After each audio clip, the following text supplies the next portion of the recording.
Hi hello అండి, అందరికీ నమస్కారం అండి. ఫ్రెండ్స్, ఇప్పుడు అందిన వార్త. ఇక ప్రముఖ నిర్మాత కన్నుమూత సినీ ఇండస్ట్రీలో మరో తీవ్ర విషాదం అంటూ ఇప్పుడిప్పుడే మనకు ఒక బ్రేకింగ్ న్యూస్ అప్డేట్ అయితే రావడం జరిగిందండి.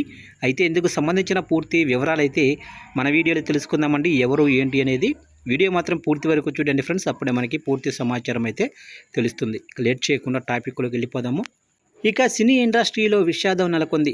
రాజస్థాన్లోనే ఉదయ్పూర్లో జరిగిన రోడ్డు ప్రమాదంలో ప్రముఖ నిర్మాత ఆర్బి చౌదరి దుర్మరణం చెందారు. ఆయన దాదాపు 90కి పైగా సినిమాలు నిర్మించారు. ఇక సూపర్ గుడ్ ఫిలిమ్స్ అనే బ్యానర్ స్థాపించిన ఆయన పలు భాషల్లో సినిమాలు నిర్మించి అగ్ర నిర్మాతగా గుర్తింపు తెచ్చుకున్నారు. తెలుగులో రాజా, సూర్యవంశం, సుస్వాగతం, నువ్వొస్తావని, సంక్రాంతి, నవవసంతం లాంటి సూపర్ హిట్ చిత్రాలు నిర్మించారు. అంతేకాకుండా తెలుగులో నిన్నే ప్రేమిస్తా, గోరింటాకు, అన్నవరం, గాడ్ ఫాదర్ లాంటి బ్లాక్ బాస్టర్ చిత్రాలు నిర్మించారు. తమిళ హీరో విజయ్తో పలు సూపర్ హిట్ సినిమాలను కూడా నిర్మించారు. విజయ్తో ఆయనకు ప్రత్యేక అనుబంధం ఉంది. తెలుగులో చివరిసారిగా చిరంజీవితో గాడ్ ఫాదర్ సినిమాని నిర్మించారు.